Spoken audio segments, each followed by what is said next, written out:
Welcome to Budget in Focus on TTT. It is the day after the 2024 budget presentation. Now, we thank the previous panel who shared with us right after the presentation itself. Time now for a deeper look at three specific areas that we can describe as the fuel or drivers of our economy, namely agriculture, the creative sector, and energy/business. And for that, this evening, we are joined by agri-entertainer, agri-youth advocate, founder of Y Farm, a globally recognized award-winning NPO. Now, this is the person who was presented with the winning title of Social Entrepreneur of the Year by CEMEX Tech Mexico, named the 40 Under 40 Influencer of the Year by the government of Trinidad and Tobago, Alpha Senon. Here title, boy. We also have creative advocate, public affairs practitioner, someone who has seen and continues to operate in frontline media, and as a senior crisis communications person, currently running a thriving global public affairs agency. Paige De Leon is here. Thank you so much for making the time. And to round out this evening's panel, we have a chartered accountant, former CEO of Trinity Exploration and Production, and founder and former CEO of De Novo Energy Limited, former deputy chairman of the Energy Chamber of TNT, and former director of the TT Chamber of Commerce, chairman of Resverba Energy Limited, and chairman of TT Iron Steel Company, Joel Monty Pemberton. Thank you so much, sir. And I'm DK Roster, and I'm very happy to set some parameters in terms of going into the things that we're going to do.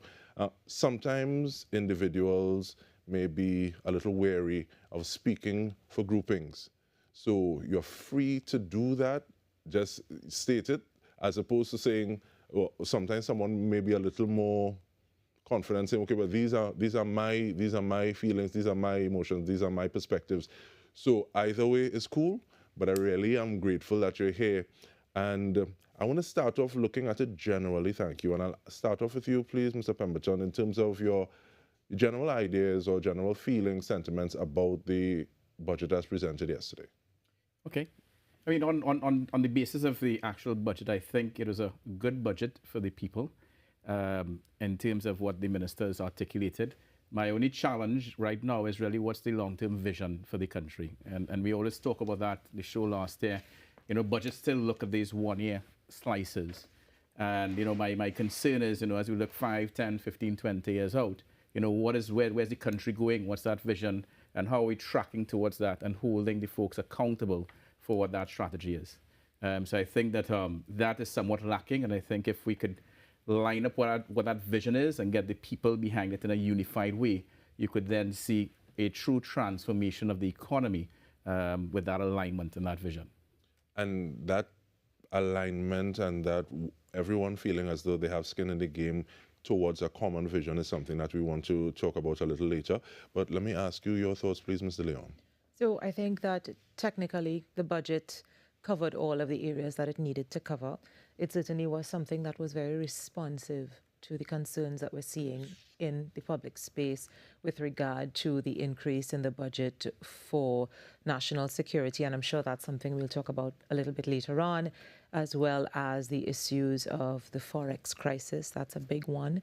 And of course, all of the other areas like tourism and the social safety net, those things were always covered in the budget and are always covered. So on this occasion, I think it was a solid effort on the part of the government.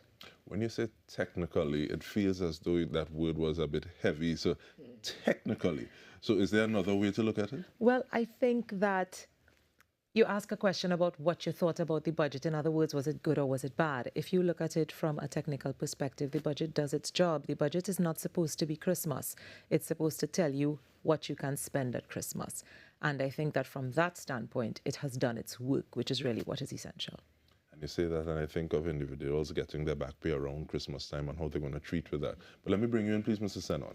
Yeah, I mean, I definitely share these similar sentiments with my fellow panelists. I think it, from the feedback thus far on the ground, of course, sometimes who's speaking about it, you might get a different take on it.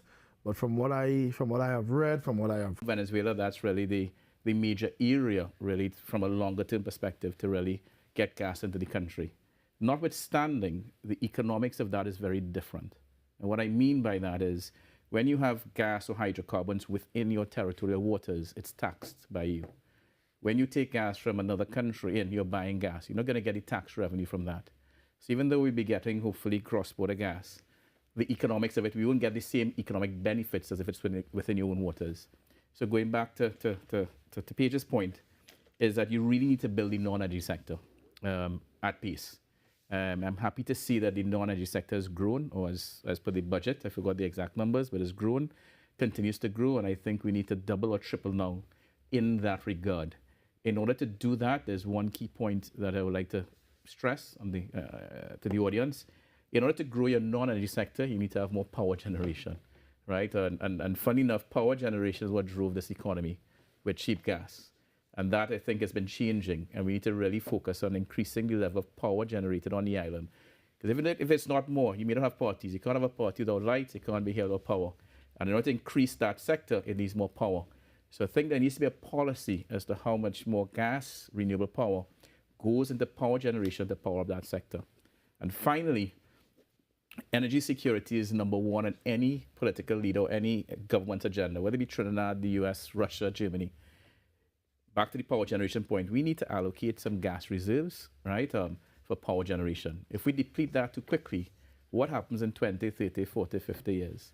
We met your son, he's in Form 1, right, when he's at age 18, 19, that's what, 7, 8 years away. Is there going to be enough gas to generate our power system?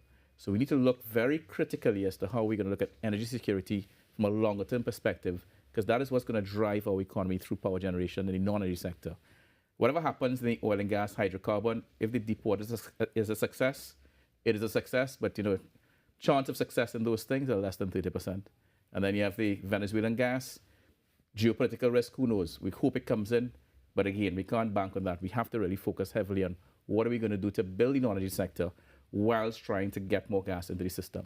And we can talk about oil later. And to that geopolitical aspect, one of the things that the finance minister would have spoken about is relations and massaging those relations, not just with Venezuela, but with Venezuela and the United States of America. So I take that point.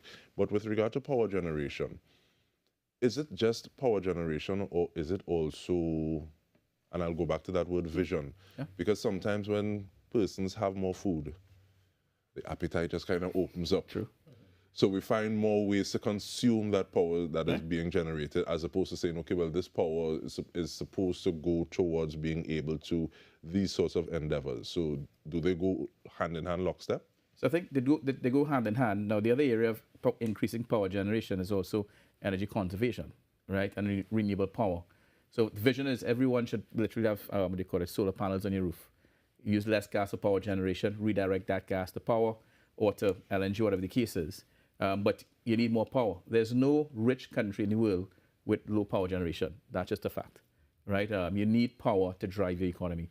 So we need to see what is the policy around power generation. How do we increase that power, whether it be renewable power, energy conservation? How are we going to ensure it's sustainable for the long term to drive that non-energy sector? And that applies to your industry, because and it must be done at the right price also for it to be commercially viable, for it to be competitive globally. So I would love to see a policy around that, which is, I think, becoming more and more critical. Yeah. Thank you so much. Lay of the land in agriculture, Mr. Senna. Yeah, I mean, food security, I mean, I always say we can't have national security if we don't have food security, because people need to eat, right? As simple as that. There have been quite a buzz for some time within the country about agriculture. Well, I want to say the soil and grass being the next oil and gas, and I always say the soil is the new oil and the grass is the new gas. I mean, what does that realistically mean, though? I mean, of course, we heard a lot new incentives coming up on whatnot, which is something really, really good. Where agriculture is concerned, I mean, agriculture being that buzz in the country for quite some time, I think we have to definitely break up food security into 3 different phases: household food security, community food security, national food security. And what the first 2 does, it contributes towards our national food security. So what I have heard within the budget, in particular, with reviving a lot of community gardens is very, very good, because this encourages household gardening as well too. Now, there's many different incentives that have been mentioned, some of it particular to young people, which is very good. And as you know, that's what I've been advocating for the past 8 years, right? But then you have the cry of the older farmers now who's being left out, you know? What is in it for us, right? So there's mixed feelings where that is concerned. But I believe that where there's a increase in the budget for agriculture, I think maybe like a 400 million or something like that, it's big to ask the question, how much of this is reoccurring expenses as opposed to expenses, but new expenses for new programs and new strategies. My thing has always been, what is the direction? What is the vision for our food security? CARICOM is now saying we're trying to achieve 25 by 2025. Reduce the food import bill by 25%, right, by the year 2025. Is that achievable, attainable? I guess maybe it is, but with real high technology. Because food has to be grown at a more rapid speed now. But again, safe technology as well too, right? Because of course, we must continue to link health and agriculture. And those are things that I feel as though I'm seeing happening. You know, linking health and agriculture, linking health and nutrition and agriculture and the food that we consume. Sensitizing the population more and more and more on the connection between the two. You know, health, food, wealth, you know. And as we always say, well, your health is your wealth and vice versa. You know, so those are some of the takes and regarding this sector in particular. I mean, we'll go into the market box and whatnot, how much, you know, what that means for farmers, which is very, very good later on, I guess, yeah. And even before we move from you, please, Mr. Senon, there's an example that you gave once, and I want you to hear it again, because we would have had the example of moving from Form 1 to through the education system. That time and those ages and those generations of farmers, please explain that to us. Yeah. I mean, definitely the transformative years of conditioning one's mind between birth and 12.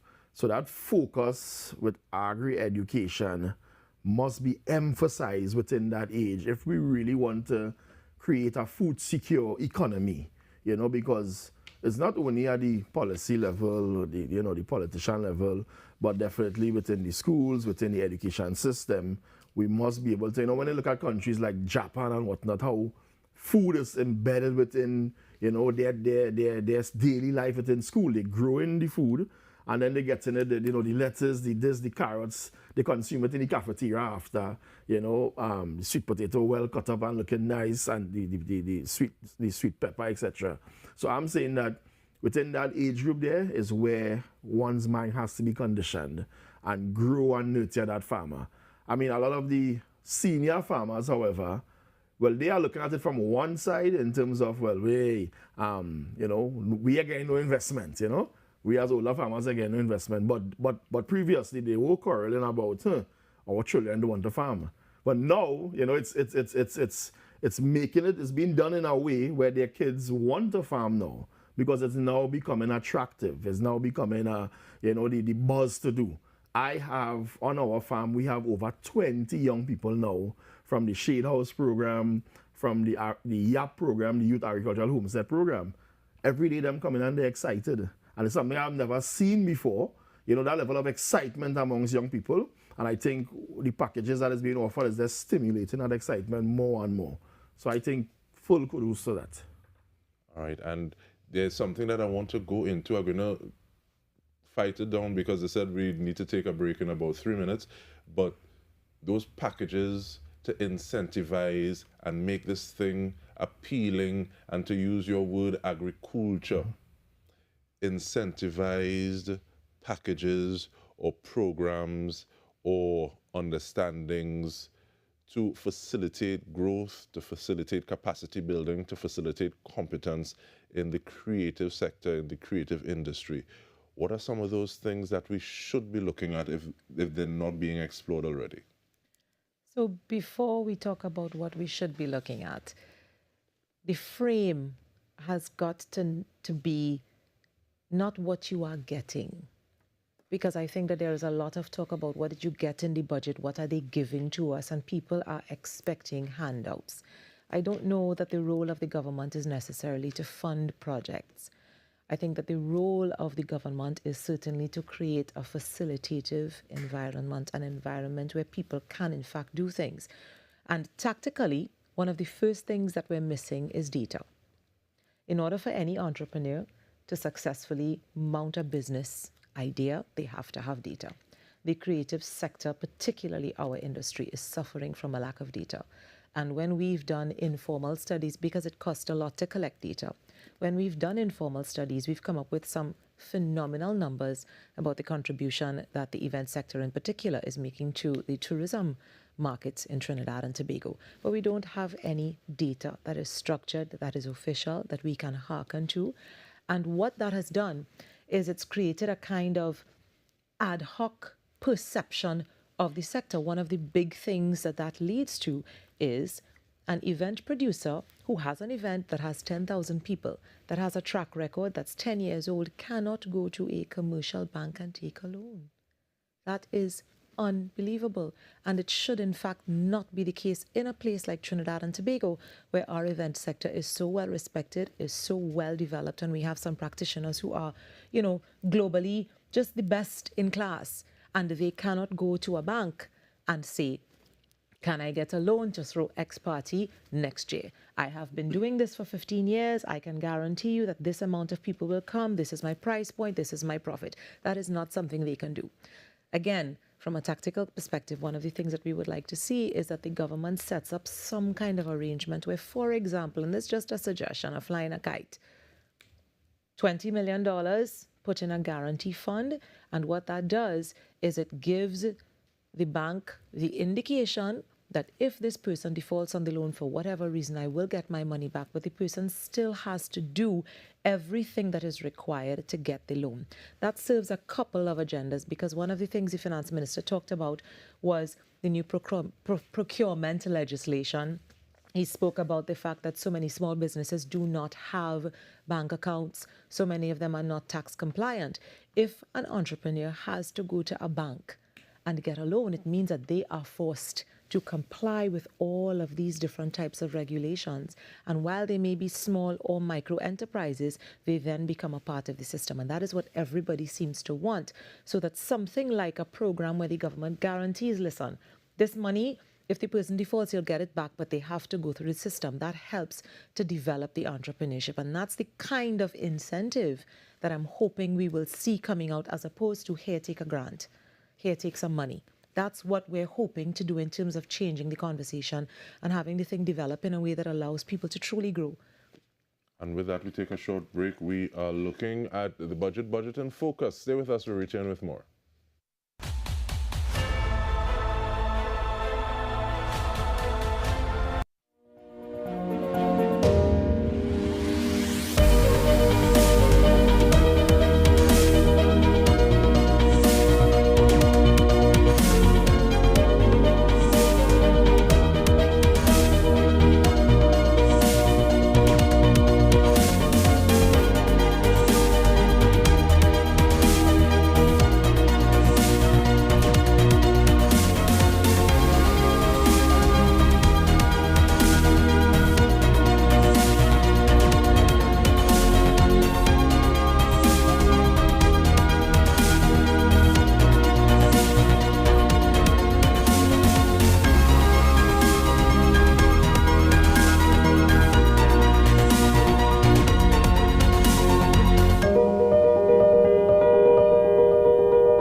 The sweetest 100 days of Christmas are here again.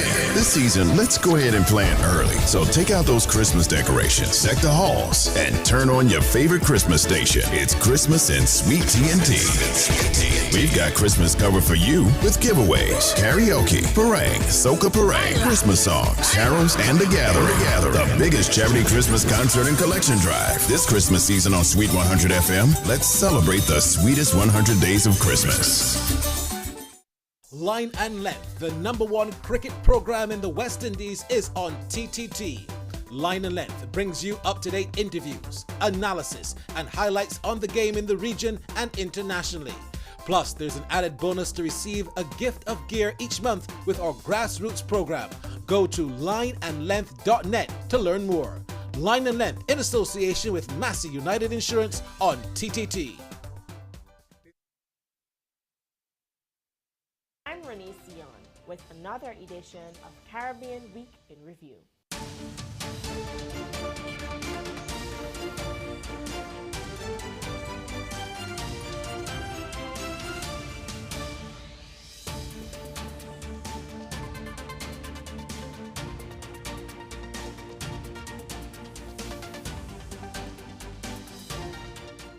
This is a message from the Office of the Disaster Preparedness and Management, a division of the Ministry of National Security. Be ready for tropical storm conditions. Monitor weather updates from the TT Met Office. Make family emergency plan. Know your emergency numbers in case of hazard impacts. Clean drains and gutters around your home or business. Secure your roofs to prevent damage from high winds. Trim trees around your property. Prepare an emergency kit to last a minimum of 72 hours. Store non-perishable food and water to last a minimum of 72 hours. Store extra face masks and hand sanitizers. Photograph, scan and protect copies of important documents. For more information, visit the ODPM website at www.odpm.gov.tt.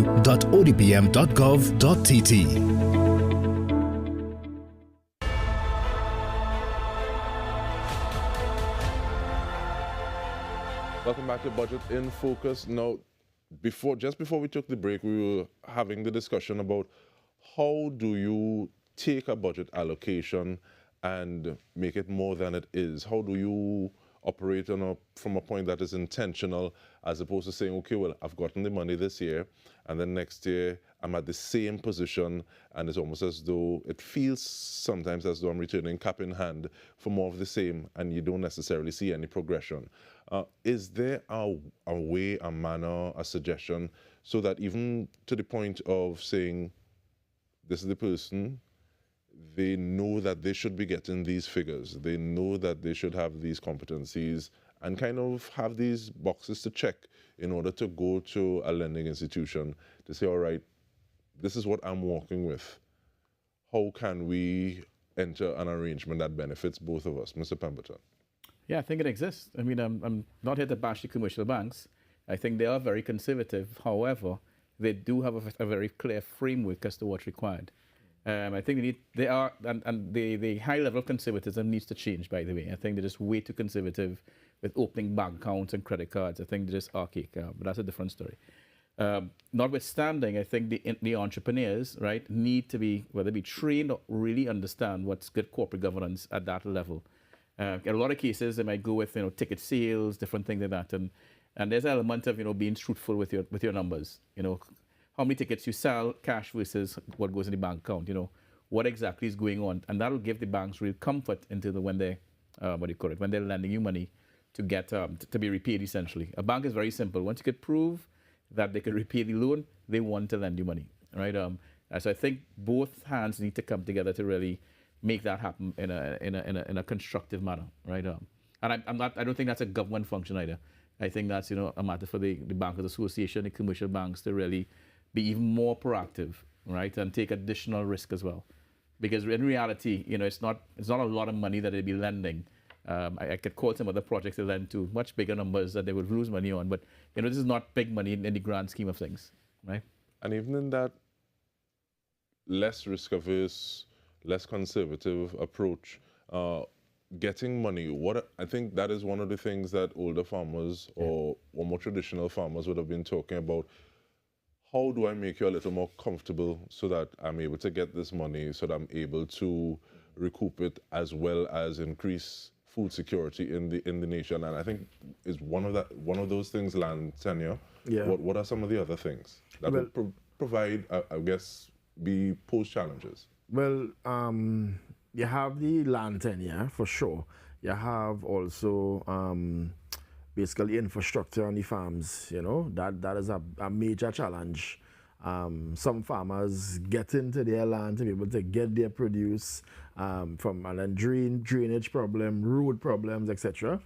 But via I know there's one of the agro incentive grants that the ministry gives out, can definitely help farmers with that. But the challenge with that now is that a lot of farmers not able to apply in terms of pulling out the applications, helping with the proposal, So these are the things that we have to look closer into, because the money is there allocated to help them with that. But then, because it's 100,000, right? That could do something for you. But then, getting the help to be able to put in that application. And I did some research and realized that there are a lot of farmers who cannot.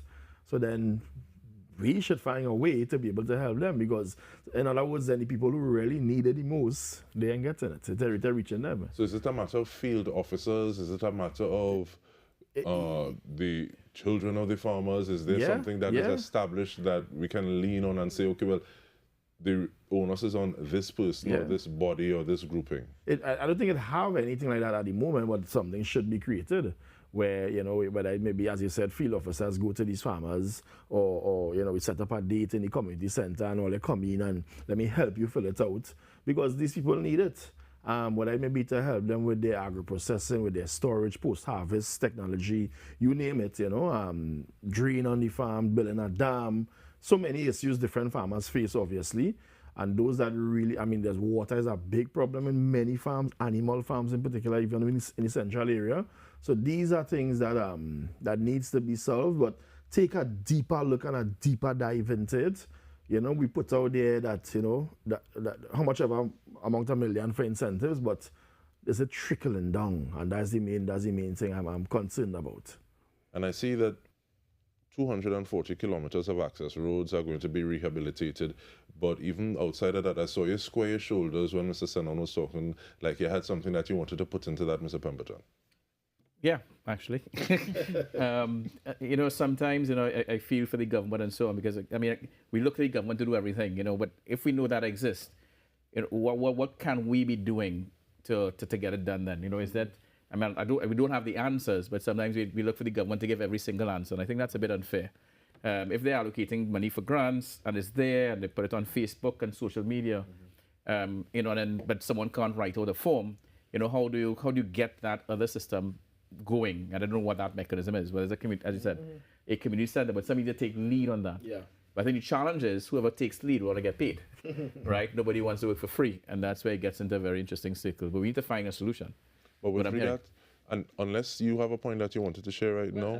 I'm actually wanting to absolutely agree with Mr. Pemberton and say that at the very beginning, one of the things that I said was, it's not about what is in it for you, it's about what does it mean for you. And that is about taking responsibility for your own entrepreneurship. Often we find that people want to be handed things when what really should be happening is they should be searching for what is available. I don't know that there is any country that has as many grants as Trinidad and Tobago does. I have seen some of the most phenomenal programs that are funded by the state, the kind of assistance, technical cooperation, all sorts that's available. It's right there, just on the other side of a web page. But we do not choose to go and find it. Instead, we choose to complain. And the question is really going to have to be, when a finance minister reads a budget, what does the national conversation tell the citizen its responsibility is in terms of that response? And what we have found is that the response is always, well, what did I get? What did give me? What did give we? What did give we sector? As opposed to, okay, what is the picture? What is my responsibility? How do I move forward?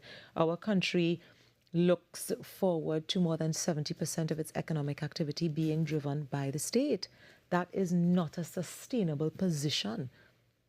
We need to empower the private sector in whatever way to truly be entrepreneurial, because the world is moving away from that time when the state is going to govern everything.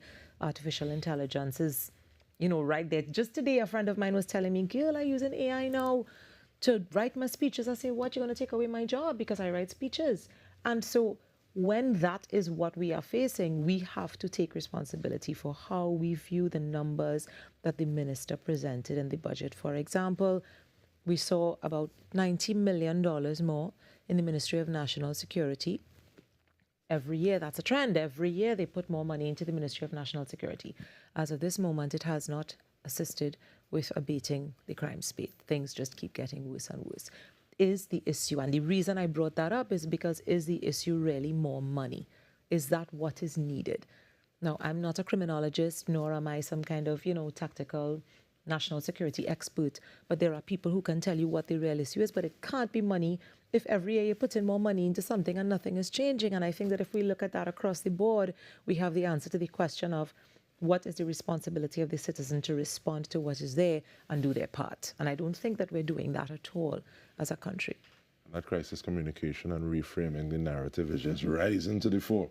But this reminds me of something, and I want to ask you about it, please, Mr. Senon, in terms of like that Gaia program, where there are days that individuals take, and you rotate that labor, and that rising tide floats all boats. Yeah, I mean, that's a phenomenal way to keep food growing within your community and each other helping each other. You know, like during the COVID 2020, a group of us from Siparia, Moruga, Sandy Grande, we were going around on each other's farms because sometimes it's quite difficult for one farmer to handle 5 acres of land, And so that whole Gaia approach, that long-term approach, them is things that need to be revisited, Sometimes we had to go back to go forward, and sometimes the solutions of the traditions was there, the indigenous practices was there, and we need to bring it back. A little hint of technology with it. I like to say IT meets IT, information, indigenous techniques meets information technology to move it forward. Balancing that legacy and that modernity and allowing for that growth to happen in all sectors, right?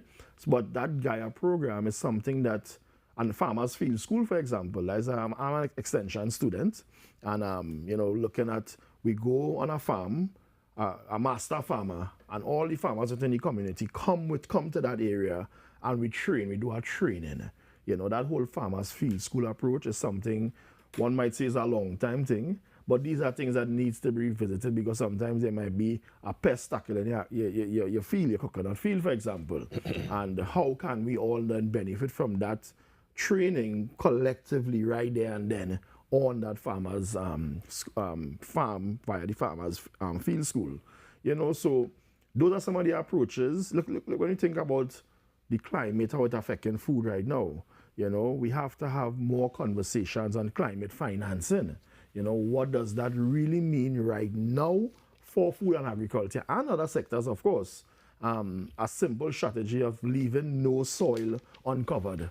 No longer could when we farming, you clean the land, clean, no grass. No, that's like you in the sun with bare skin and you have no clothes. So all that heat and that's in your soil and down there that's dry. I see pictures of dashing bush suffering with this heat, Dashing bush burning up in the heat. And when you watch the farmer land, because there's no cover crops, the soil clean, no grass, no mulching. Right now, grass is money. Dry grass, you put that on a tarpaulin, you leave it to dry, you mulch your crops with that. And those are things of long ago. But then somewhere along the line, somebody say, agriculture you have to look cleaner than that. Clean the land, get rid of them grass. No. And simple climate smart agricultural techniques and strategies like that needs to be promoted and pushed. I think part of it is not just saying, okay, well, it needs to look clean, but if you're building it to a certain type of scale and you're saying, okay, well, we're going to mechanize this, so we develop some sort of technology that is able to harvest this one thing that is shaped like this, that is this high, that looks like this. When you put other things in between, you're mucking up the system, man. So in terms of like that Sankofa, to go back and get the knowledge and bring it forward is something that I totally believe in. And it's funny how they just put a different name on it sometimes too. So Corpus Christi, cutlass go in the ground, you lean it to the side. You drop some corn, you drop some pigeon peas. So the pigeon peas, the legumes, is nitrogen fixing. And the corn just gobbling up that nitrogen. So you put it together. And this is thing that we just know. This is what you do. Now there's a term, syntropic farming. And it's fancy, but at the same time, putting things together so that one is able to put something in benefit the other. From the other, The other one maybe emitting some sort of scent or something that runs a certain pest that would go on to the other. And you're also able to have a smaller space, providing more things. And you don't necessarily need to put as much into the soil because it's not as though everything there's the same crop, trying to get the same nutrients. And if something like a pest pass, eating the same thing. But that kind of decentralization of, I think, even thought before we put it into action is one of the things that I want to talk about, but I want to address it from the point of power, please, Mr. Pemberton. So in terms of decentralizing... What kind of power? what kind you want to talk about? because you spoke about solar panels already. So what is needed to kind of, one, promote and implement, have more people being able to create their power, domestic use, and there's even before we started to talk about putting it into the grid. Okay. And click it down twice, not once. Let's just see what good looks like, right? And where we should get to. Where, if you have a house, you could put a solar panel, you could put your own windmill, you could probably make it on your own. You could power up your own house to the extent you can, and you come off the grid, or let's say you could tie it into the grid. But the legislation needs to be altered to do that, right? And as far as I understand, I could be wrong, but as I understand, TN Tech is the sole provider of that. So you can't do that legally just as yet, right? I think that law needs to be adjusted, where pretty much everyone could basically power whatever they want themselves. I mean, there is an electrical issue, a fire issue where it must be certified, but there's a framework for that. That will then open up a whole new entrepreneurial class in the electrical side of the economy, with people understanding solar panels, those type of things. And I think that needs to happen at scale very, very quickly, right? It will help farmers as well, because in remote areas where you may not have access to power, you may have a line, you could actually have solar panels, those sort of things, instead of generators. So I think that needs to, I guess, once you paint a vision, then entrepreneurs coming and they could take it to a whole new different level that you may not have envisaged from the start. So that's where I think enabling environments are important. And that's where I think governments could create that enabling environment by changing the legislation and allowing that in a very structured way. And that, who knows where that could go, but then you create that class, then they could start exporting services. You just don't know where that could, especially within the Caribbean, okay? So that's how I'll tackle the power side from a renewable perspective. My view is power generation on its whole, we need to create more power at a lower cost, and that's going to drive more industry. A lot of folks don't necessarily realize that the entire Trinidadian economy from the 60s was built on cheap gas and cheap power. End of story, right? Without that, we would not be where we are today, full stop. And that's why if you go to Barbados, Cayman Islands, Grenada, all of those islands, their power prices are 10 times more than us. That's why there are no big manufacturing sectors across there, etc., because we created that horsepower here. That was a critical success factor. We have to maintain that to build our non-energy sector going forward. By the way, I'm not saying give subsidies. I'm just saying we have to find a way to enable that environment, to spur that side. But while you're talking about enable, what may some of those structures look like? Because sometimes there's some people who just say, just open the gate wide and everything run out, as opposed to saying, okay, well, because I would hate to think that something has not been done properly, so that even if you're talking about putting stuff back into the grid and there's this problem of, or the potential of connecting, and then something happened to that person's house and I'm paying the cost of it. So enabling, but with what sorts of structures? Is it just a matter of legislation? Is it a matter of testing and making sure that they're doing something to code? So the beauty about this is not rocket science, it's been all over the world. So we could just copy and paste, Command C and Command P. So you alter the law, and then you have certain, there's a regulatory environment that needs to be put in place, but it's not like it's quantum physics. We could literally take what is done in other countries, adapt it to our country to make it fit for purpose, and roll it out. Something that should not take a very long time, essentially.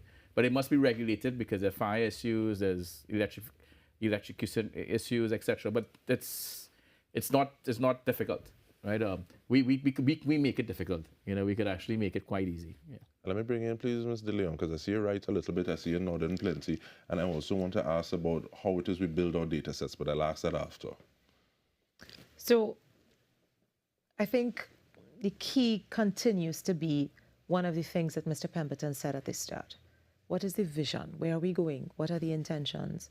When we spend the money, what is it supposed to do going forward? I don't know that anybody in Trinidad and Tobago is particularly clear about what the plan is 15 or 20 years going forward. What we have is a budget that comes out every year back to the budget again, and we use that as a benchmark for what happens in the next year. But as you said, we have kids. 7 years from now, we don't know what's taking place. And I think that, for example, the issue of power generation, I don't think that the legislation allows any other source to be on the national grid. That's, that is quite unfortunate in 2023 going into 24 that we faced with that kind of situation.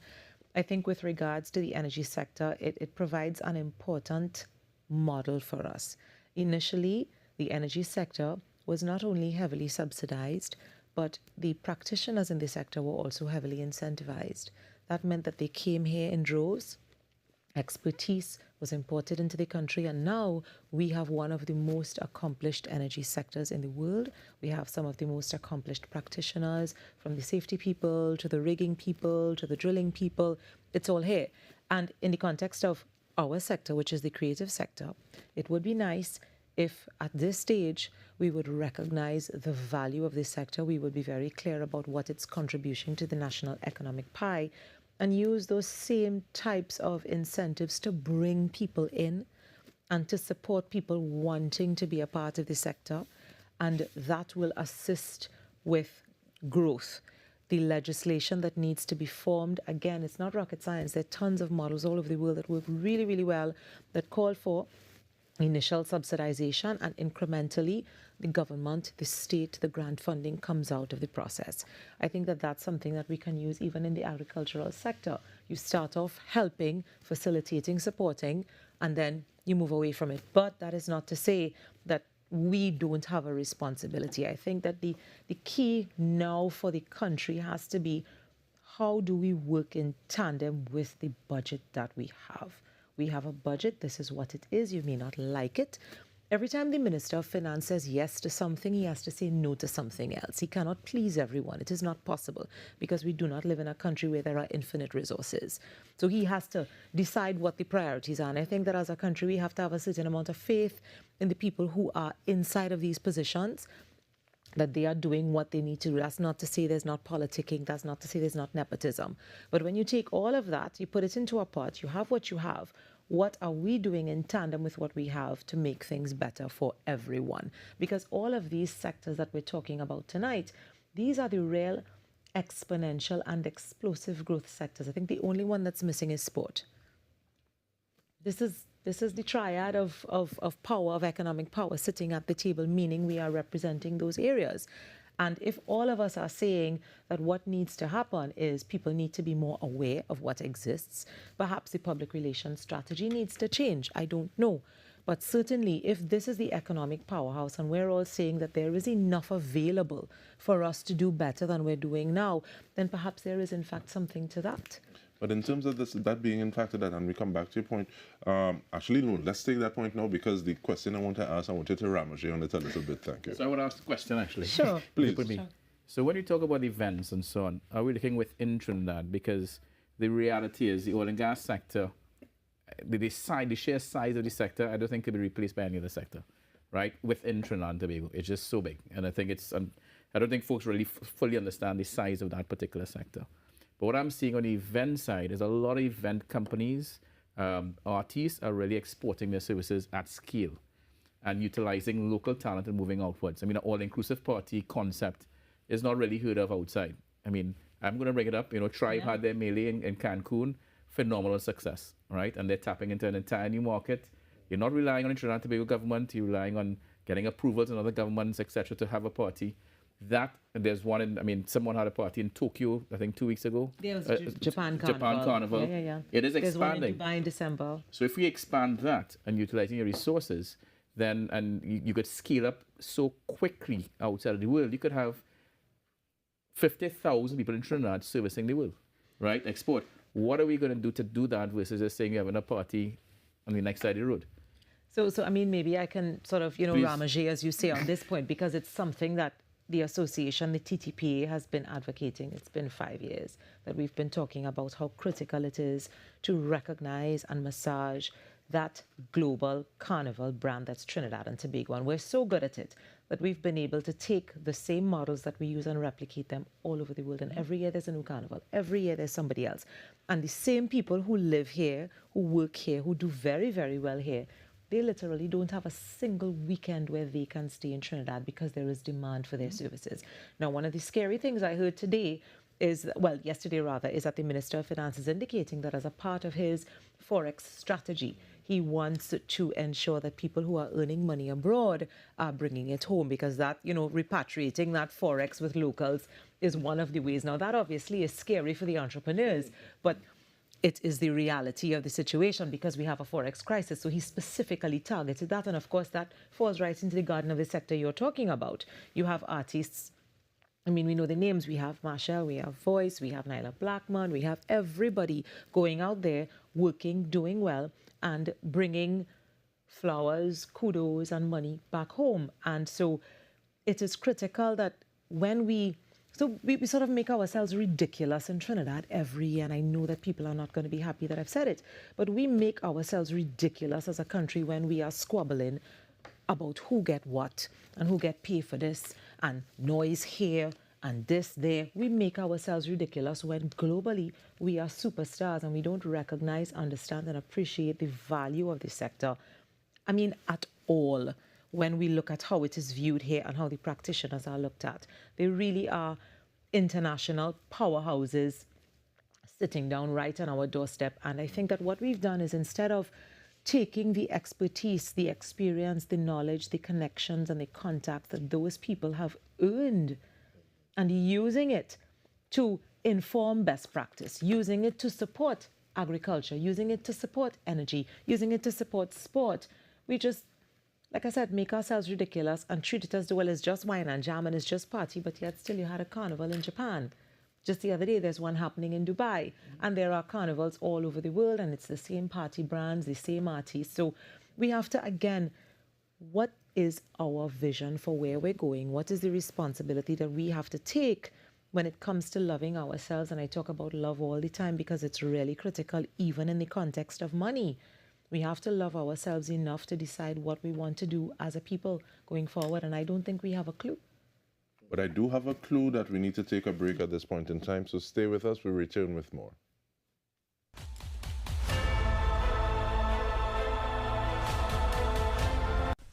Congratulations to the Nicole Larson Live Show, which received special mention in the Best Magazine Program category at the CBU Caribbean Media Awards in August 2023. On the next episode of Nicole Larson Live, living in victory every day. If you had a choice to go back and be the 18-year-old, Nope. But for most of us, June, we wish we had youth again, at least a little 20 years or 10 years, and you are saying, no, right where I am, this is who I want to be. You ain't going back. You don't want to go back at all. Why? No. I don't want to be 18. I don't want to be 35. I don't want to be 50. I love being me because I see the maturity in me that I will look back at and say, you really did that? Like, really? That's the best you could have done? Seriously?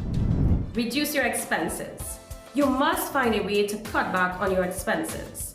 Okay, if it means writing down your monthly expenses, you have to do that. And you need to be able to see which ones you need to cut off.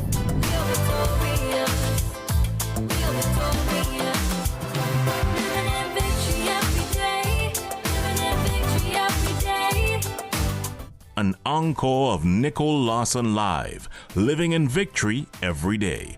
Mondays at 8 p.m. with repeats on Wednesdays at 11 a.m. and 5 p.m. and Sundays at 5:30 p.m. on TTT.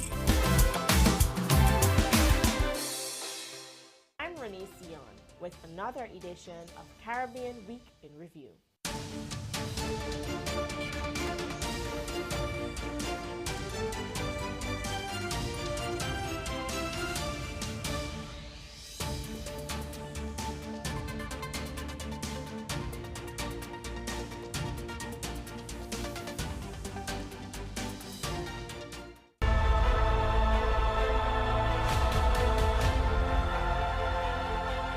And we say welcome back. Now, I really dislike saying, well, you should have heard what we were talking about during the break, but you should have heard what we were talking about during the break. But one of the things that we were talking about, and I'm going to get back to it, I won't ask you right now, but how do you measure a feeling? Or how do you ascribe value to some of those data sets? We'll get to it. I see you're ready for it. But even before that, building those connections and knowing that things are available. Mr. Pemberton, you asked the question, is it a matter of saying, okay, well, the onus is not on the government. How do we get people to the water that they want to drink from? And there's something that you have done with Y-Farm, Mr. Senon, in terms of letting people know, because so that establishment in Superior that you supply vegetables to, that is one thing, but you're also letting people know, hey, is we doing this, this I come from foreign, And then I think you also, there's the understanding or the arrangement that different farmers supply it as well. So people get a face to what it is, and they get skin in the game and they see, okay, well, there are possibilities. Speak to that a little bit, thanks. I think people don't only buy what you're selling, they also buy why you're selling it. So when you communicate properly with the proper intention, sincerely to the mass population, people buy into you. So as simple as, hey, we have a particular product that we could supply to a particular establishment. We are partner with us, We're looking for young people. Partner with us. So that gives the incentive now that, hey, if I plant XYZ amount of lettuce, I sure this lettuce going and sell. And maybe I might get the Farmers Collective to come to my farm and help me plant back the lettuce as well too. So you communicate that properly with people, with the masses, and I always say that art is the highest form of communication, music is the highest form of art. So you see our style in Superior, we have Deltones, the Superior Deltones. Right now we have a shade house at the Panyard. At the Panyard, pan players built a shade house for us to farm the vegetables that we need for our pizza shop at the Panyard, So then now you come and see now where culture, arts, agriculture, woodwork for the pallets, billet company that we have happening there, the steel pan, the upcycling, using the same old steel pan drums to be able to bake the pizza. We are going to get no oven and stove from nowhere. We create the oven itself. So those kind of ingenious practices now will allow for young people to be like, there's something in it for me. There's resources that I haven't been able to think about that is existing right there that I can use. And I like to call it innovation, not N-O, but K-N-O-W. That inner innovation that's inside of you that needs to come out. Now, before we were talking about, we're not loving ourselves as a people. And that authenticity that we really need to find the I in your idea and the you in your uniqueness to get out that greatness out of you. Because we have to know as Trinbagonians something about our flavor. We are great people. And we have to know that the creative side inside of us, we have geniuses that is amongst us right here, And it's being able to nurture that genius, that ingenuity inside of that young person as well to make it benefit our society. And that realm of possibilities to be explored, because sometimes you say, hey, this is something that I can do. Or I wonder, no, I wouldn't say a loss, but the Carrilli on the pizza, I think about it a little bit. But the Carrilli on the pizza is a hit, you have to come and try it. It's a hit. I could see a beef on Carrilli pizza would go quite well. I think that sounds quite excellent. So opening up those possibilities, because sometimes people say it's supposed. I'm hungry. The man didn't bring it from Superior. Possibly he wants us to come down, so we're able to experience. You cannot be told what the matrix is. You have to experience it fully. But even in terms of saying, okay, well, this is a possibility, and then that idea sparking another idea, and then going like that, as opposed to this is what it's supposed to be, this is what it's been, and this is what it's going to be. But the realm of possibilities and the realm of emotions is one that I want to get to. How do we build the data sets that include some of those things that people may call soft skills? How it makes me feel, the impact that it has. Because one of the things I looked at during the pandemic and the conversation about who was necessary, who was not as essential, but at the same time, who are you leaning on to get some of these messages out? So you spoke about the informal survey. What are some of those points that you would have measured, and what are some of the things that we need to be able to have that information on in terms of going forward? One of the things that we discovered was that the event sector, meaning wine and jam, parties, just be clear, is the most significant contributor to the national tourism sector. People come to Trinidad and Tobago at Carnival time to go to parties. And when those were taken away, no one came. Granted, the borders were closed, so that's clear. But when there were no parties, people were not coming. And that was something that we were able to discover just by talking to the event producers, figuring out what dates they had, who was coming for what. And we started looking, when we realized that, we started looking at how many people does an event employ. It is not just the man who's building the scaffolding. It is also the girl who is sewing the clothing for the promotional girl. It is the people like Mr. Senon, whose pizza shop, and the people building the pallets and all of the artwork that goes into creating the sheds. There are literally hundreds of thousands of people that are involved in the sector in a direct and in an oblique way.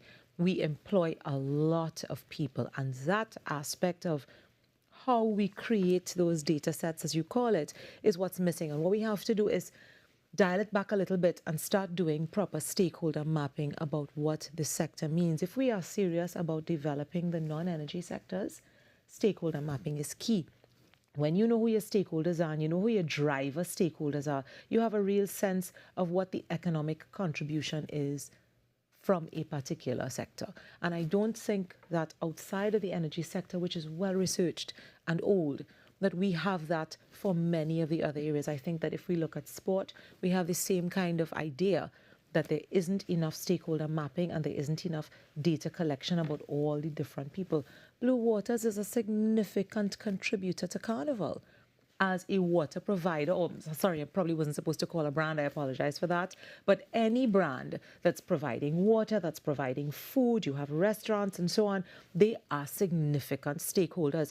You saw that in the budget, the Minister of Finance spoke about increasing airlift and ensuring that Caribbean Airlines has new planes. That is going to have a very significant impact on the ability of the Carnival practitioners to sell tickets when Carnival time comes, because one of the problems we have is no airlift. You also saw him talking about making sure that the hotel stock is increased. That is also going to have a significant impact on how the creative sector functions during that period. So the stakeholder map is critical because it is the starting block for being able to understand the true value, the true potential, and then you start to put your procurement legislation in. That's the second time I've stumbled with procurement today. No, man, we know we don't. Putting your procurement legislation and your procurement policies in place, putting your revenue authority in place, organizing your foreign exchange on the basis of who's bringing money in from abroad. When you start doing the stakeholder map, just in our sector alone, you really start to have a sense of what you have. And then we can start talking about, well, what is my job as a citizen, meaning Mr. Senon, his pizza place, his pallet guys, his shade house. That's his job as a citizen. The government has their job. And when we start working together, instead of having what is a really sort of antagonistic dynamic between the state and the citizen, where we butt heads, is like a bad marriage. You're always arguing. You're living in the same house. You're paying the same bills. You're supposed to be working towards the same thing, but yet still every day you're arguing. And everything you do, I vex. And everything I do, you vex. So nothing happening. And that's kind of the dynamic that we have with the citizen and the state. And when you see the budget come up, it is amplified. When you look at the way that it's been described and the way that it's analyzed, even by academics, even by other politicians. So I think we have to start really looking at that. And you talked about emotions. That's where the emotion comes into play. That's how I've tied it into the emotion question. Those emotions are critical when it comes to being really dispassionate about what we have, what your job is and what my job is and how we go forward. Back to your vision. That's the sort of pyramid that gets it to all work together. And I don't know that we are there, and I don't know that I'm seeing it coming out in the public discourse. And talking about that vision, talking about that ascension towards good within an arrangement, within a relationship, I want to ask you, Mr. Pemberton, is it that the focus is too local? And I ask that question looking at the way that you gave the example of the private company doing something outside. So you have a body, you have an organization, a setup that has a model that works for them. Doing it outside of Trinidad and Tobago, where you may have a competitive advantage because there's this novel thing, people aren't doing it the same way, and then this just reeks of Trinidad and Tobago, but with excellence and being able to do it. And I want to ask, what are some of those things that you look at to say, okay, well, this is something that I can do? And I ask you this in the context of you being someone to successfully list a local company on the London Stock Exchange. Okay. No, I think, I mean, if you look inwardly, right, then you're going to rely on the government for many, many, many, many things. And when you look outwardly, you take charge of your destiny. So if, for example, when we're not going to call names, event management companies that are exporting their services, they do not have a US dollar problem. They're not lining up at the bank to buy US to buy costumes, right? That's the reality. If you look at the major manufacturing export companies, the largest ones, I don't think that they have to be lining up to buy US dollars. I think that the big ones who are exporting in a big way are generating enough FX, right? The smaller ones may not, who are only focusing on selling. The retail and distribution who are buying outside to sell inside of Trinidad, they're the ones, right, who are big foreign exchange earners. So we got to flip that model, right? We got to take charge of our destiny. So as I say, let's rate to event management, let's rate to agriculture, while you're seeing about the local market. The more we export, right, is that's where you're going to generate the foreign exchange, help alleviate, and it becomes self-sufficient. Right, and you have a mix. Trinidad is still a small country. Reality is still a small country. It's carnival once a year, right? You have carnivals every month in all parts of the world. So 11 months of the year you have carnival, you have 1 month of carnival, or 2 months. How do you then take that 1 month of activity and spread that over 12 months? And you will see that the scalability of that outside makes Trinidad look so small.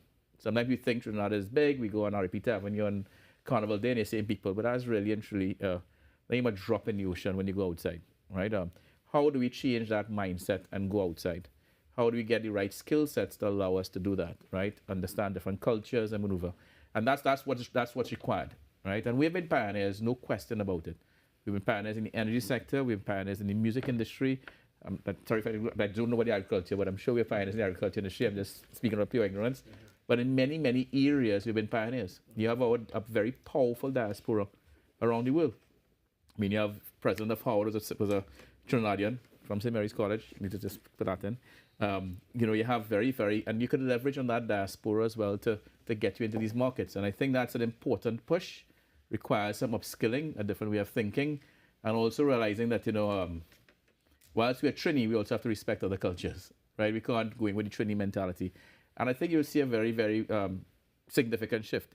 The last point is what PH made is an eye-opener for me last year at my alma mater's party, St. Mary's College, and I was part of the committee that was throwing the party. And I was spending the week ahead of the party on the grounds, and I was like, whoa. Where are all these people coming from?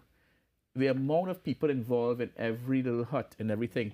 It was thousands of people. I, up until last year, January, had absolutely no clue, right, as to the amount of people that are required for an event. And that's one night for a party for 4,000 or 5,000 people, right? And then on the night, the number of workers, we had a separate entrance for the workers. We were 2,500 workers on that one night for that one party, right? In addition to the week and a half of activity. And like, the numbers are mind-blowing. And that's just one party, right? Amazing. So when you extrapolate those numbers for every night, etc., you're talking thousands upon thousands of people into the jobs, right? And I think you could do a back of the envelope exercise, right? And say it's this amount, multiply by that. That's the revenue that is it.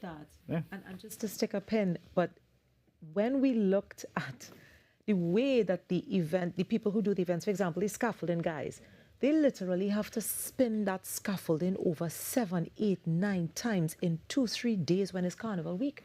The levels of productivity that you see in our sector during Carnival, it is absolutely unbelievable. And you asked a question earlier, how do you price a feeling? CIC is how you price a feeling. People are paying for a feeling. That's how you price it. You get confident. Yeah, thank you so much. I'm so grateful because let me tell you, I remember walking into CIC, and this is me kind of ramaging a little bit, but I remember walking into CIC this year, walked straight into the party, and Lyrical was on the stage. And I was looking for my friends, couldn't find them because there was no signal, so I couldn't find anybody.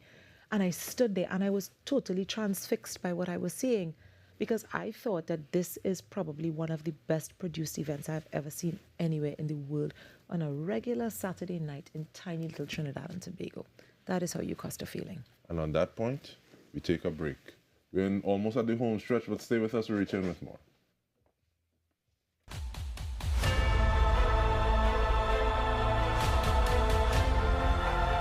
I really don't like to complain, but I can't understand the way they does treat some of we Calypsonian. As you make a mistake whatsoever. Born out of a desire to create a shift in the atmosphere which surrounded the Calypso Gael, enter the tent, which replaced the palm leaf roof with a piece of tarpaulin, bamboo benches with actual chairs, and the introduction of an orchestra to accompany the Calypsonians, and kerosene lamps and flambeaux to light the way. Calypso tent that had real pedigree too. Who could forget Calypso Spectacular on Henry Street, where true Calypso fans they would meet? Be watching Let's Talk Tobago on TTT, Sundays 9:30 a.m. and rebroadcast Tuesdays 8 p.m.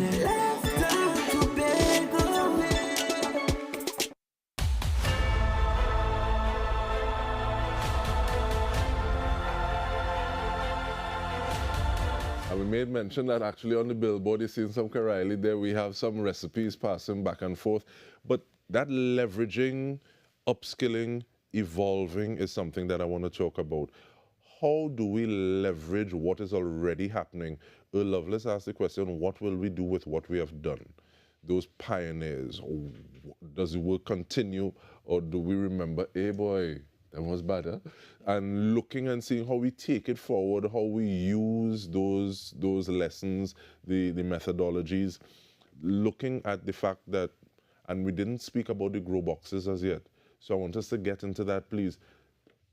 And I made mention of the Alliance of Rural Communities yesterday, looking at how we build that connection. So there's the why you're creating it as well, in addition to who is doing it and the story of this person. They got into this because of, they're doing this because of, this is the impact it makes to them.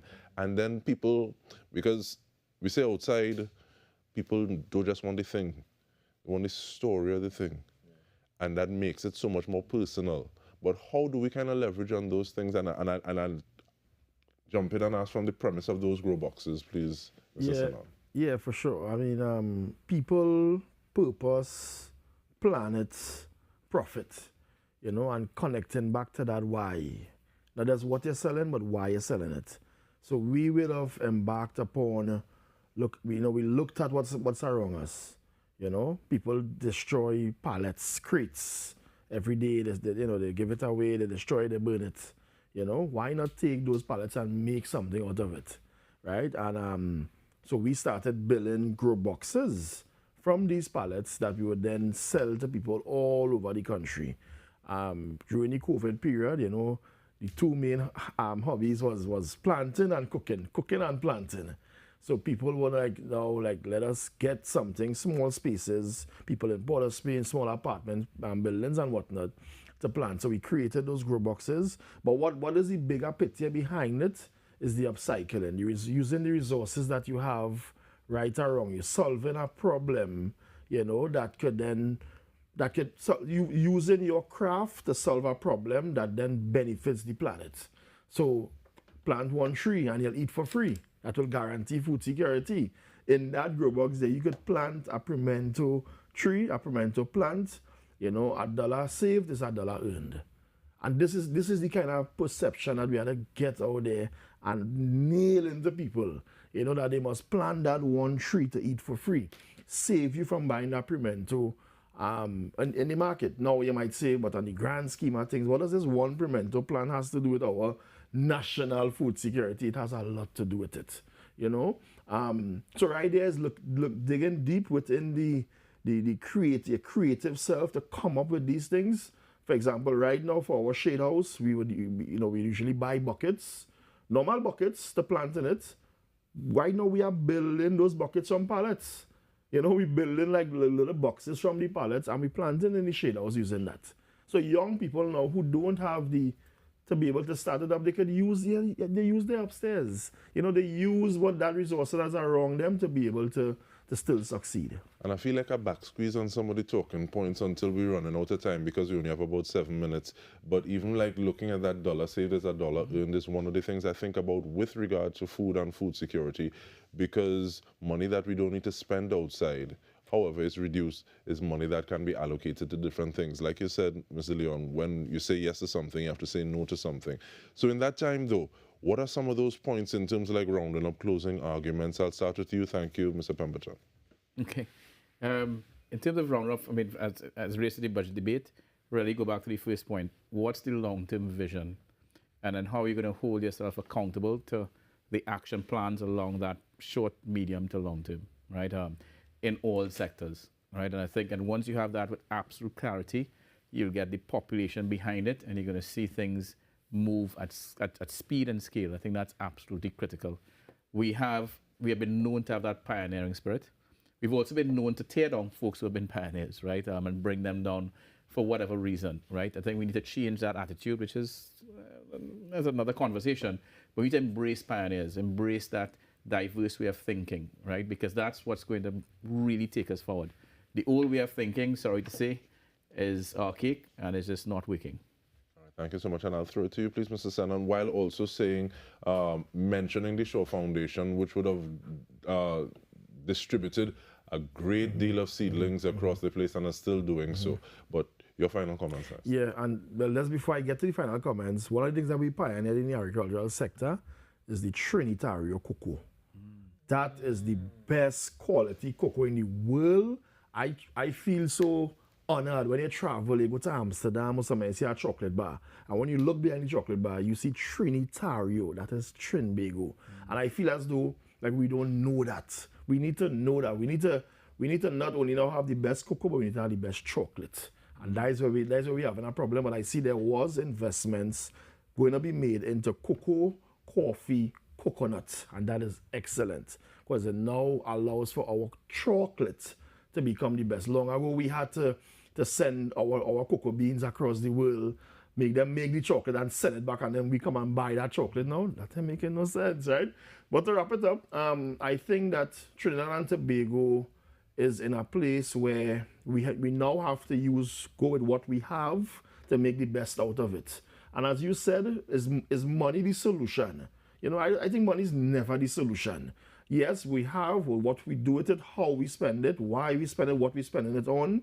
Listen to the people, listen to the voices, the people on the ground, that 3-year-old child who is now growing up. What does her education look like in 5 years' time, in 10 years' time? And those are the things that we have to, it's hard decisions to be made, but we can't make it with proper. We have smart people, you know. We are smart people, we are creative people, we are genius. We invent steel pan, like come on. You know, that in itself is genius. So you know, to wrap it up, and where food and agriculture is concerned, we have to look at the entire agricultural value chain. It cannot no longer be competition, it must be collaboration and not competition. We must work with the different sectors because agriculture is one very, very diverse, from health to energy to everything else, the environment, everything affects our food. So we must collaborate with all sectors to be able to benefit. All right, and this final word is yours, ma'am. Thank you so much. I'm really heartened by the discussion tonight because I feel like the powerhouses represented here have had one of the common threads that's important, and it is that we, the people, have a responsibility as well in this whole thing. It is not just about being prescriptive or being the victims of. We have jobs to do as well.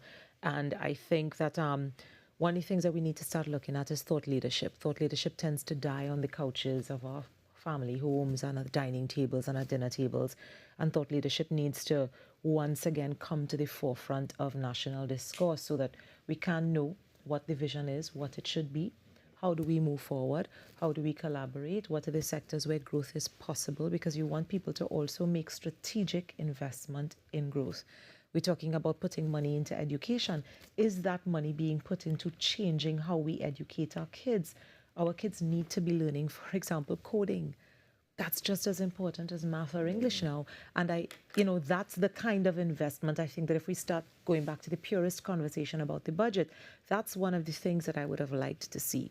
More strategic approaches, like, for example, putting a coding program in schools, training teachers to teach our kids coding, things like that. So we have a lot that we can work with, a lot that we've done, a lot that we have available to us, and we all just have to get together and be a little bit less ordinary in the way that we assess, analyze, address, and speak to each other and talk about things so we can, in fact, move forward. Once again, I need to go back into Siparia and say hello to Sophia Ologbala and We Code Caribbean. Yes. Doing big things. Just Google the name and avail yourself of the information. But we really want to thank you, Paige de Leon, Joel Monty Pemberton, Alpha Senon, and we want to thank you for tuning in. This has been Focus on the Budget, along with other things, and I'm really happy that we were able to just go outside those specific dollars and cents, because sometimes we get so caught up in the dollars and cents and we can miss things and opportunities. But once again, we want to thank you for tuning in. I'm DK Roster. Have a good one.